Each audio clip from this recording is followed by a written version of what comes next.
Hey guys, welcome back. This is Tim. Let's take a step back and look at something that we're not supposed to talk about. So we're told that Australia is growing, the economy is really strong, and employment is healthy.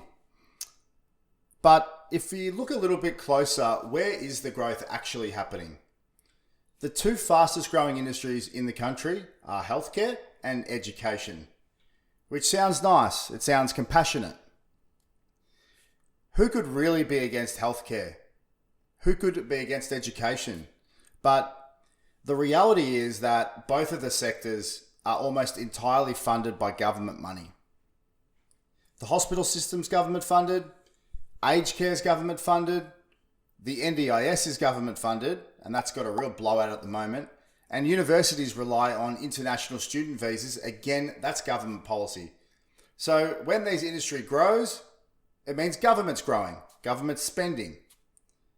And that might be fine if you think if the government actually had money, but it doesn't. The money comes from us. It comes from me. It comes from you, your mum, your dad, your sister, your brother, your kids. Australia's running deficits every single year, and our national debt is well over $1 trillion and it continues to rise. So there's an uncomfortable truth that the fastest growing parts of our economy only grow if the government borrows money to pay for them. It's not sustainable, it's not growth, it's a life support system. But contrast that with an industry that's not in fashion, an industry that our activist class has spent forever trying to kill, which is mining. Mining is the industry that pays nearly 1/3 of all company tax in Australia.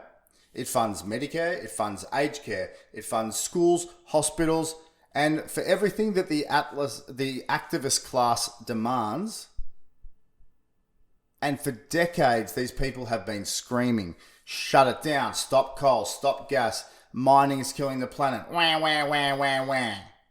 Let's be mature for a moment. If you shut down the mining sector, government revenue collapses, social services collapse, the healthcare and education systems collapse, and the exact same activists who shut it all down will be on the steps of Parliament demanding even more government funding that no longer exists.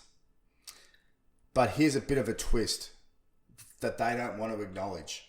The future of energy, technology, batteries, and renewable infrastructure, as they put it, is built entirely on critical minerals.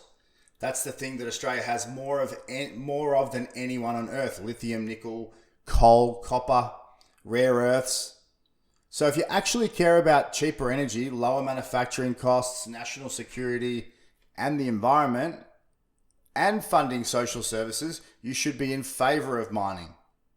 But that'll require admitting something deeply inconvenient, that the industries that keep the country running are in fact the ones that we've been told to hate. Meanwhile, the industries we glorify, the industries we call growth industries, the ones that we celebrate as morally good and superior, they really only exist because mining pays their bill. We're a country where the activists want Scandinavian welfare powered by Venezuelan energy policy. And the math, it simply don't math.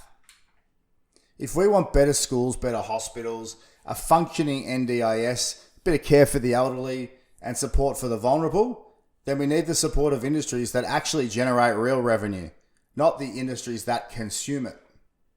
Because a nation that funds its future with debt doesn't really have a future. Thanks for listening.